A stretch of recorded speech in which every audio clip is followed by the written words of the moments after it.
2021년 6월 텍톤 웨비나를 시작하도록 하겠습니다. 저는 오늘 진행을 맡은 텍톤 투자자문의 신종민 상무라고 합니다. 반갑습니다. 저희 텍톤 웨비나는 한 달에 한 번씩 열리는 텍톤 투자자문 온라인 세미나인데요. 먼저 제가 짧게 저희 회사 소개를 드리면 저희 텍톤 투자자문은 글로벌 주식 액티브 상품을 운영하는 하우스입니다. 글로벌 주식 롱온리 상품을 운영을 하고 있고요. 글로벌 리서치를 통해서 글로벌 초우량 기업에 소수 집중 장기 투자를 하는데 현금과 주식의 비중을 굉장히 탄력적으로 조정하면서 변동성과 리스크를 관리하고 있습니다. 투자 포트폴리오는 화면에 보시는 것처럼 미국, 중국, 한국, 일본, 유럽 5개 지역에 저희가 포트폴리오를 구성을 하고 있고 1임 상품에 따라서는 지역을 선택하실 수도 있고 통화를 선택하실 수도 있고 글로벌 전 지역을 투자하실 수도 있고요. 증권사별로 저희가 중국 랩, 한국 랩 상품을 순차적으로 출시하고 있는 그런 상황입니다. 저희 텍톤 투자자문은 글로벌 리서치를 하는 하우스라고 말씀을 드렸는데요. 그래서 저희가 4년 전부터 바이위클리 리포트라고 해서 2주에 한 번씩 저희가 글로벌 산업과 기업에 대해서 리포트를 계속해서 발간을 하고 있고 그런 것들은 저희 회사 블로그에 다 기록이 되어 있고요. 고객분들에게는 2주에 한 번씩 저희가 문자로 다 링크를 보내드리고 있습니다. 그리고 메모라는 형태로 저희가 시황에 대해서 소통을 하고 있고 지금 참여하고 계시는 웨비나 형태로 또 한 달에 한 번씩 저희 소통을 하고 있고 다음 주부터는 저희가 글로벌 IPO 기업들의 어떤 주요 기업에 대해서 또 리포팅을 하려고 준비를 하고 있어서 고객분들이나 PB분들하고 많은 부분 저희가 소통하기를 원하고 또 투자하시는 데 도움이 되기를 원합니다. 그러면 오늘 웨비나의 메인 주제라고 할 수 있는 부분인데요. 최근에 미국 반도체 산업이 굉장히 많은 변화와 성장을 보여주고 있습니다. 그래서 제목을 미국 반도체 르네상스라고 했는데요. 핵심 기업은 엔비디아와 AMD입니다. 그럼 그거에 대해서 한번 말씀을 드려보도록 하겠습니다. 저희 텍톤 투자자분의 박연호 매니저가 발표해 주도록 하겠습니다. 네, 안녕하세요. 텍톤 투자자문의 박연호라고 합니다. 제가 오늘 미국 반도체 르네상스라는 주제에 대해서 간략하게 설명 한번 드려보도록 하겠습니다. 우선 시장을 보시면요. 글로벌 반도체 시장이 우리나라 돈으로 대략 500조 원 가까이 되는 시장입니다. 한 20년간 2배 이상 이렇게 성장한 굉장히 큰 시장인데요. 지난해 데이터를 기반으로 이제 올해 4월에 이제 미국 반도체 산업협회에서 발표한 이 팩트북에 따르면은 19년도에 살짝 주춤했던 반도체 시장이 코로나로 인해서 발생된 어떤 디지털라이제이션, 그 다음에 IoT 기기 급증, 전기차나 5G 통신망 확대 이런 산업의 변화의 흐름에 맞춰서 21년도, 22년도에는 10% 가까운 연평균 성장률을 보여줄 것으로 전망을 이렇게 좀 올려잡고 있습니다. 저희가 반도체 그러면 사실 국내에 계신 분들은 삼성전자나 하이닉스가 먼저 떠오르실 텐데요. 이 삼성전자와 하이닉스가 주로 생산하는 제품은 D램이랑 낸드 플래시 메모리라고 하는 요 메모리라고 지칭되는 반도체입니다. 연산을 처리하는데 기억의 역할을 하는 굉장히 소품종이지만 대량으로 굉장히 많이 생산되는 그런 범용 반도체인데요. 요 메모리 반도체는 사실 반도체 전체 시장에서 차지하는 비중이 30%에도 미치지 못합니다. 한 4분의 1 정도 되는 수준인데요. 나머지 시장은 그러면 뭐냐? 저희가 통칭해서 메모리가 아닌 반도체 시장이라고 해서 이제 비메모리 반도체 시장이라고 표현을 하는데 이 비메모리 반도체 시장 규모가 지난해 우리나라 돈으로 거의 400조 가까이 됩니다. 비메모리 반도체가 뭐 어떤 것이냐면 이 굉장히 다양합니다. 다품종이고 굉장히 이제 소량 생산되는 특징을 가지고 있는데요. 저희가 이제 LED 전등을 켜고 끌 때 사용되는 어떤 파워 반도체부터 시작해서 CPU나 AP나 GPU 같은 굉장히 하이엔드 퀄리티를 요구하는 반도체까지 베리에이션이 굉장히 다양합니다. 그래서 참여하는 회사도 메모리에 비해서 훨씬 많고 시장 규모도 크고 이런 상태인데 주목할 만한 점은 이런 저희가 방금 말씀드렸던 이제 코로나 이후에 주목받고 있는 그런 변화, 디지털라이제이션으로 대표되는 그런 변화들에 있어서 메모리 반도체의 탑재량도 꾸준히 증가하고 있는데 이 비메모리 반도체에 속하는 시장이 굉장히 급속도로 성장하고 있다는 지점입니다. 왜 그러냐 하면은 당장에 이제 IoT 기기들이 늘어나는데 과거에는 냉장고에 통신 기능이 없었단 말이에요. 그런데 이제는 밖에서 스마트폰으로 집에 있는 냉장고나 세탁기나 밥솥이나 다 조정할 수 있거든요. 그러면은 거기에는 이제 이전에는 들어가지 않았던 새로운 형태의 통신 칩이 들어간다든가 이런 식으로 메모리가 아닌 새롭게 추가되는 비메모리 반도체들 숫자가 품목이 굉장히 더 다양해지는 거죠. 그러면서 여기 참여하고 있는 회사들도 주목을 많이 받고 있는 이런 상태입니다. 오른쪽 아래 보시면 저희가 이제 대표적으로 꼽아본 요 비메모리 반도체 제품이 CPU라고 하는 컴퓨터의 두뇌 역할을 하는 칩, 그다음에 AP라고 하는 스마트폰의 두뇌 역할을 하는 어떤 칩이고요. 그다음에 GPU라고 하는 그래픽 카드라고 표현되는 이 반도체가 있는데 이 세 가지가 굉장한 기술력을 요구하는 비메모리 반도체고 그렇게 진입 장벽도 높고 가격도 비싸고 수익성도 굉장히 높은 그런 비메모리 반도체의 어떤 핵심 아이템이라고 할 수 있겠습니다. 한 가지 좀 궁금해서 여쭤보고 싶은데 제가 네. 중간중간 질문을 드려보겠습니다. 네네. 저기 보면 다 미국 기업인데 저 화웨이라는 기업이 AP라는 칩에 있다는 게 굉장히 특이한데 저 네. 부분을 한번 설명해 주시면 좋을 것 같습니다. 이 화웨이라는 기업의 자회사로 하이실리콘이라는 기업이 있습니다. 사실상 화웨이인데요. 이 화웨이의 하이실리콘이 하는 역할이 뭐냐면 중국 내에서 필요한 이런 비메모리 핵심 반도체들을 설계하는 역할을 하고 있습니다. 제가 이제 추가적으로 설명을 드리자면 요 CPU, AP, GPU 옆에 있는 이 회사들이 사실 이 비메모리 반도체들을 설계하는 회사들입니다. 사실 이 회사들을 이제 저희가 이제 팹리스라고 표현을 하는데요. 팹이라는 것이 반도체 공장을 의미하는데 공장 없이 설계에만 집중한다고 해서 이제 팹리스라는 표현을 쓰는데요. 이 팹리스 회사들이 전 세계에 많이 분포하고 있고 특히 핵심 팹리스들이 미국에 많이 분포하고 있는데 중국에서 어떻게 보면 이 팹리스 국가적 역량을 집중해서 만들어낸 회사가 화웨이의 하이실리콘이라는 회사입니다. 이 회사의 어떻게 보면 퀄리티가 지난 한 10년간 굉장히 많이 올라왔고요. 실제로 지금 화웨이의 핸드폰이나 중국의 오포, 비보 핸드폰 같은 중국 내에서 생산되는 스마트폰에는 화웨이에서 생산한 기술칩이 다 들어가고 있고요. 실제로 스마트폰을 사용하는데 크게 무리가 없는 상황입니다. 그리고 최근에는 이제 데이터 센터나 전기차 쪽으로도 거기서 사용되는 핵심 비메모리 칩들을 하이실리콘에서 생산을 하고 제품을 출시하고 있는 상황이라고 보시면 될 것 같습니다. 네, 그래서 알겠습니다. 미국의 어떤 기업들만큼의 경쟁력을 가진 중국의 유일한 기업다 이렇게 보시면 될 것 같습니다. 네, 알겠습니다. 네.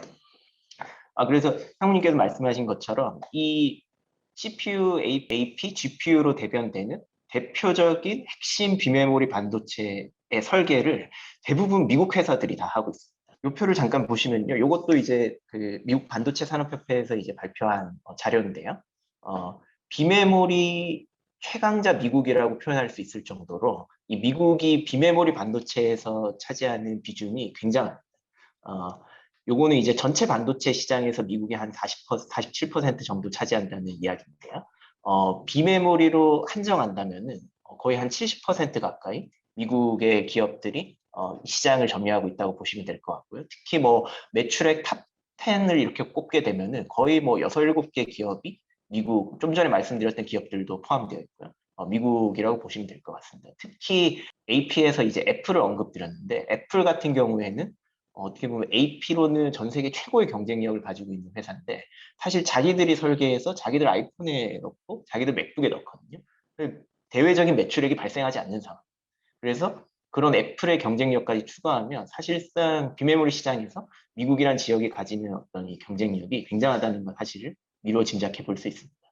데이터를 조금 더 보면 저희가 미국이란 나라를 생각할 때 반도체에 대해서 그렇게 크게 생각하지 않지만 미국의 지난해 수출 금액 중에 4위에 해당하는 분야가 반도체고요.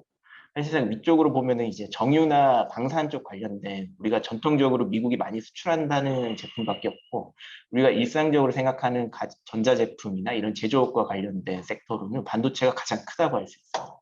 반도체 산업 전체 매출액 대비 R&D 지출을 한번 살펴보면요.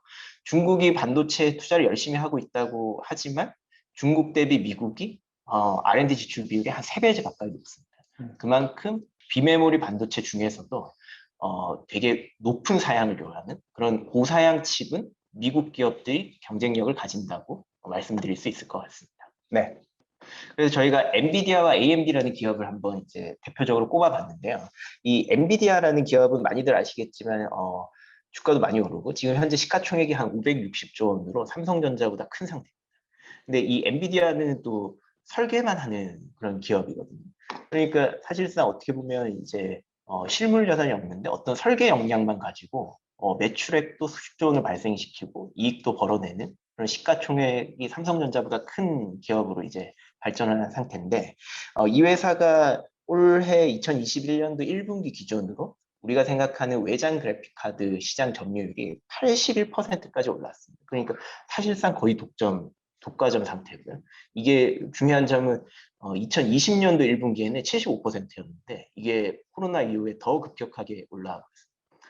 뭐 저희가 뭐 비트코인이다 뭐 이런 이야기도 하지만 AI 산업화도 있고 이런 그래픽 카드 사용처가 굉장히 많아지고 있는데 시장이 커지면서 어떻게 보면 그 마켓 시어가 더 높아지는 그런 전형적인 어떤 이제 독보적인 회사의 모습을 이제 보여주고 있습니다. 이 회사 1분기 실적이 우리나라 돈으로 이제 거의 뭐 한 6조 원이 달하는 이 매출액을 이제 냈는데 이게 지난해 대비 80% 이상 성장한 숫자입니다.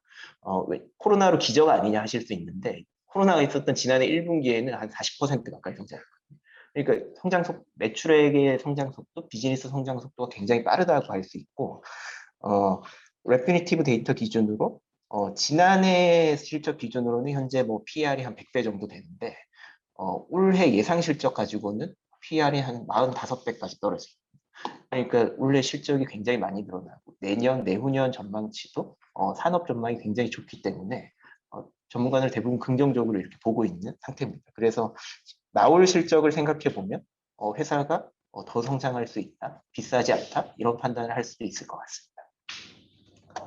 특히 이제 요 엔비디아는 지난해 이제 ARM을 인수한다고 이렇게 발표를 했었는데 이제 ARM이라는 게 결국에는 이제 스마트폰 AP나 이런 이제 두뇌에 해당하는 설계를 하는 이제 경쟁력을 가지고 있는 회사인데 이 회사와 관련해서 이제 승인을 안 해줄 거다 이런 이제 부정적인 기사들이 많이 있었는데 얼마 전에 이제 미디어텍이나 마벨 같은 이제 팹리스 경쟁 기업들이 이 엔비디아가 ARM을 인수하는데 반대하지 않는다, 지지한다라는 성명을 내기도 했거든요. 그래서 이런 이제 호재까지 겹쳐지면서 최근에 주가도 더 튀어오르는 그런 모습입니다. 두 번째로 보실 회사는 AMD라는 회사인데요. 이 회사도 시가총액이 100조 원이 넘는 이제 회사고 올해 1분기 기준 매출액이 한 4조 원 정도 되는 회사인데 이 회사도 매출액이 93% 증가했고요. 그래서 보시면 알겠지만 엔비디아도 잘하지만 이 AMD라는 기업도 나름대로 규모 대비 굉장히 잘하고 있는 거예요. 갑자기 너무 궁금한데, 네. 그러지도 않는데, 아니, 도대체 매출이 어디서 이렇게 많이 나오는 건가? 이 두 기업이 다 거의 100% 가까운 매출 성장한다고 하니까 전년에도 몇십 프로 성장한 기업들이 도대체 어디서 이렇게 매출 성장이 나오는지 한번 설명해 주면 좋을 것 같습니다. 사실 그 이 회사들 엔비디아는 사실 아시다시피 이제 그래픽 카드에 굉장한 경쟁력을 가지고 있는 회사고요. 이 그래픽 카드가 그래픽 카드를 기반으로 개발한 칩들이 CPU 그 PC에만 쓰일 뿐 아니라 뭐 콘솔 게임기에도 쓰이고 당연히 그다음에 저희가 데이터 센터에도 활용될 수 있는 칩들이 있고 이런 이제 산업의 영역에 속해 있고요. AMD 같은 경우에는 이제 인텔의 마켓 시어를 이제 잡아먹어가는 그런 이제 CPU나 데이터 센터용 칩을 이제 만드는 회사고 AMD도 그래픽 카드를 생산하고 있습니다. 그래서 이런 그래픽 카드, 데이터 센터용 칩, 요 시장들이 어떻게 보면 지난해 굉장히 코로나 이후에 급격하게 또 커지고 있는데 가속도가 붙으면서 이제 성장하고 있는데 그 시장에 속해 있는 핵심 기업들이고 그 시장에 대한 마켓 시어가 굉장히 큰 어떤 독과점적인 기업들이기 때문에 시장의 성장함에 따라서 거의 뭐 그 매출액이 똑같이 더블로 이렇게 성장하는 그런 모습을 보이고 있다고 할 수 있을 것 같습니다. 네, 알겠습니다.